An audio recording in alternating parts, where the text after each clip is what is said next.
Now, this is the episode where shit gets real. The story that I'm going to tell you is the real underlying story of Jerseybraska, not the story that's told in any of the songs, but the story that probably made the whole thing possible and finally, gives us an answer as to why I do what I do.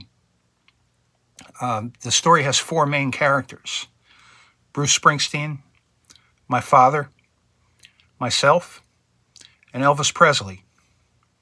And to introduce the characters, let's start with Springsteen, who really needs no introduction. But anybody who knows me knows how much the man's music has meant to my life personally. And the title Jerseybraska of my album obviously is an homage to Springsteen and his 1983 solo record, Nebraska, which was his first solo record, just as Jerseybraska is my first solo record. But the parallels don't end there. Bruce and I are both from New Jersey. We're both from a blue-collar upbringing. We both love rock and roll. We've both written hundreds of songs. We're both among the greatest living songwriters of our time. And I believe that about myself. I have to, because I've worked at it. I've honed my craft. I've learned from the best, and I think I know what I'm doing. And I don't have any evidence to the contrary. So I believe that. And Bruce and I both have had interesting relationships with our fathers, and we're going to talk about that tonight as well. And no album about New Jersey, I felt, could be complete without including a song about Bruce, and I wrote a song called Bruce. And, it's fashionable nowadays to attack Springsteen for various reasons, some of which I understand, some of which I disagree with. For example, I'm very angry with him about the price of concert tickets on the last two tours. I can't explain it, and apparently neither can his management, and it's kind of embarrassing.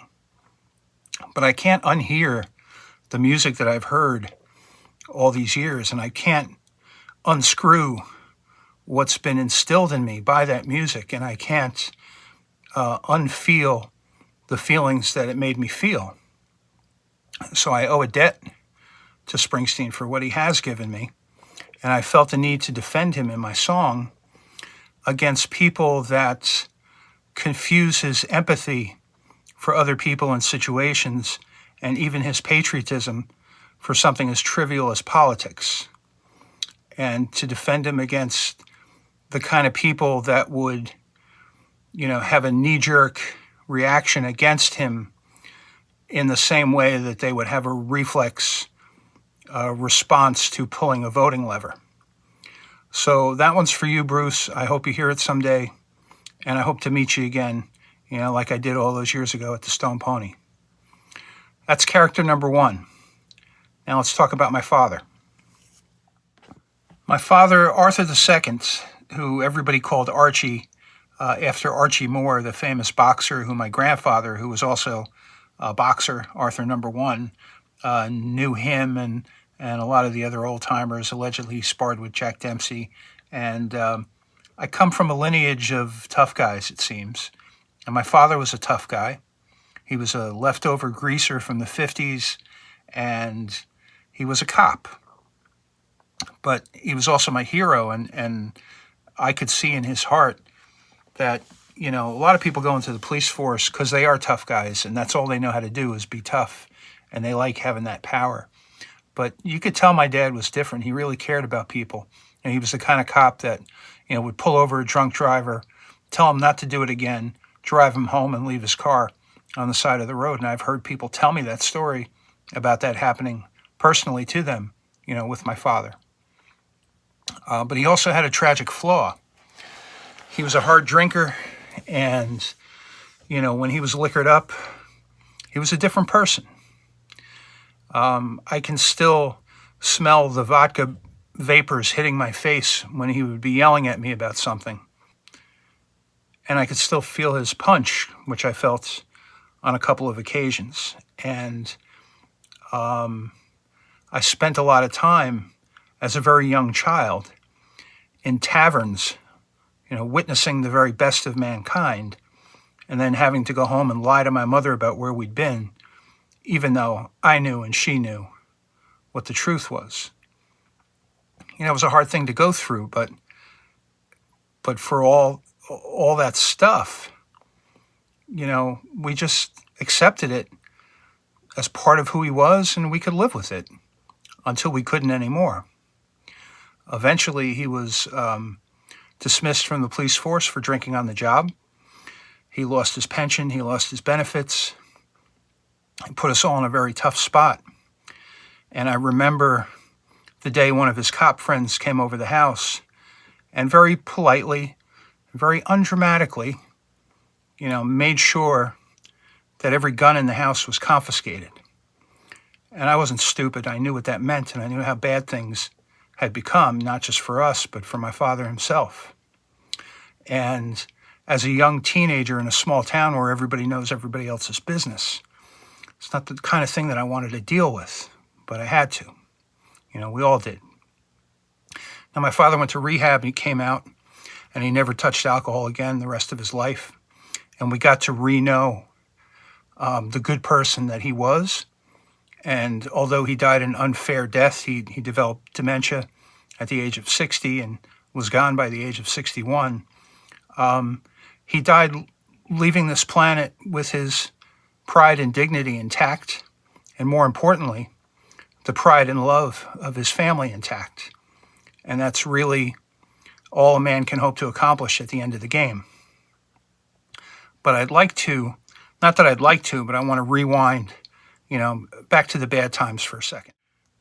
I can see myself confused, sad, angry, speeding down some highway in the middle of the night, opening up that beautiful 302 V8 engine of my 73 Ford Maverick with Bruce Springsteen's Darkness on the Edge of Town blasting at full volume out of my Jensen triaxle speakers, and the scenery that was whizzing by me merged with the lyrics and the thoughts that were coming out of the speakers and the emotions that were coming from that music were blending with my own emotions.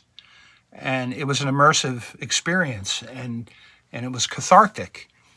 And I sought a lot of solace in music because, again, the kinds of things I was going through was not the kinds of things I wanted to talk about with my friends or anybody, because I wanted to escape. And music helped me do that. And that's part of the power of music. Now, Darkness on the Edge of Town was my go-to album when I was in those kinds of moods, but it's not my favorite Springsteen album, nor is it the first one that I ever had. That album would be Born to Run, and I got that, I think, in the summer of 78, and I talk about that on the Jerseybraska interview and why that's my favorite album of all time. But I think it was a little bit later, 1979 maybe, when my father walked into my room, and he looked at the album cover of Born to Run, and he said, "What is this, more drug addict music?" And I said, "No, Dad, it's Bruce." And he said, "Bruce?" Giving me the limp wrist as if to insinuate something about my hero, right? And I said, "No, Dad, he's just a regular Jersey guy." And in fact, the radio station WPLJ has a campaign going, to make Born to Run the New Jersey state song. And he scoffed at that, and he's like, "Born to Run? That sounds like cowardice. New Jerseyans don't run away." And I lost that argument. I let it go. But it was a couple years later, in 1981, for sure, because a few nights before I had just seen my very first Springsteen concert at the Brendan Byrne Arena in the Meadowlands, the greatest concert I will ever see and a life-changing experience. But I'm sitting in my living room playing Bruce's new album, The River, on one of those huge family turntables that was literally a piece of furniture. And my dad walks in and he says, "Is that Springsteen?" And I said, "Yeah, Dad, I want to play a song for you." Now, by this time, Springsteen was okay in my house because my dad, got to hear a lot of the music playing coming out of my room. And he could recognize in Bruce, the roots that he loved, like all that 50s rock and roll. And, Bruce was okay in my dad's book. The Clash, Led Zeppelin, and the other stuff that I was bringing into the house, maybe not so much. But To set this scene up properly, I got to go back to the concert, because right before the song Independence Day, Bruce gave a speech about his father, and you could hear a pin drop in the arena as he told this story. And I don't think there was a dry eye in the house. And by the end of the song, tens of thousands of people were just weeping. And I thought to myself, my God, the power that one guy has to do that to a whole arena full of people. And this was not a political rally. This was not a religious, congregation or even a sporting event. It was just a bunch of humans, sharing a human moment. And I just kept thinking to myself, my God, the power. And if you know about the song Independence Day, it's not a hooray for dad, happy Father's Day kind of song. It's a very down-to-earth conversation about two men, separated by generations, and talking about their relationship and changing times. And it cuts pretty deep. So I wanted to try out that power that I experienced on my father to see if it worked. And sure enough, I played the song for him, and I got, I suppose, the reaction I was hoping for. He started weeping uncontrollably. That didn't last for long. Being the tough guy he was, he shook it off and he said, "All right, you son of a bitch." He goes, "Now it's my turn." So he goes over to the turntable and he pulls out his copy of Elvis Presley's second album, and he plays the song Old Shep for me. Now, he must have forgot that I already knew that song and I knew what it was going to do to me, because it does it every time. It just rips my soul to shreds. Now, everybody needs to hear this song, but if you're a dog lover, I have to warn you that you're going to be crying by the end uncontrollably. And any human with a soul and with a heart is going to cry when they hear that song. It's about a boy and his dog. The boy grows to a young man. The dog grows old and sick. And that young man has to do what he has to do. Here I go. I'm starting to cry. He has to do what he has to do to put his friend out of his misery. But even though it's a sad story, the way Elvis delivers that story is power. It's earth-changing power. And when Elvis was good, there was nobody better. And I realized that, Bruce got his power from Elvis. This is something that's passed along. And of course, when my dad played Old Shep for me, I cried, as I always do. And we both had a good cry. And that moment hangs in the universe somewhere forever. That moment between father and son, made possible through the power of music. But I said to myself sometime after, I was like, what if I could inherit that power? What if I could try to wield that power and do some good in this world? And I tried, and I tried again, and then I gave up trying for a long time. And then it was after 9/11, about 20 years ago, 2006, when I realized, I had a lot of life experience behind me.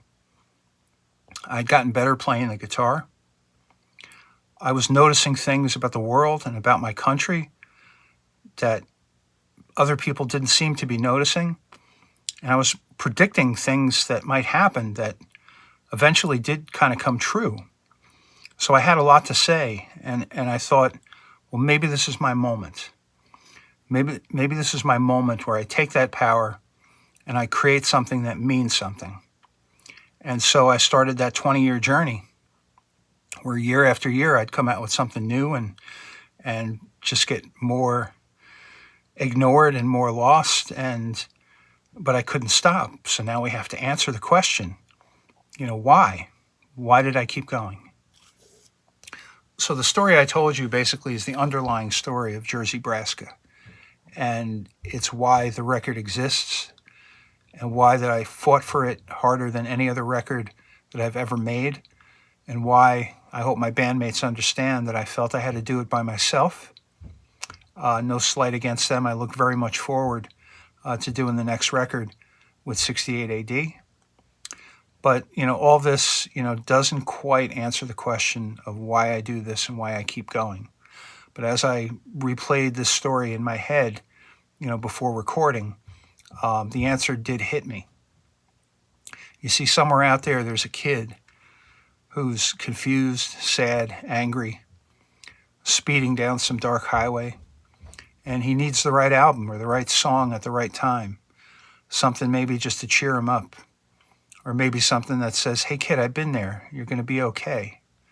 Or maybe something that says, it's okay to cry, let's cry together.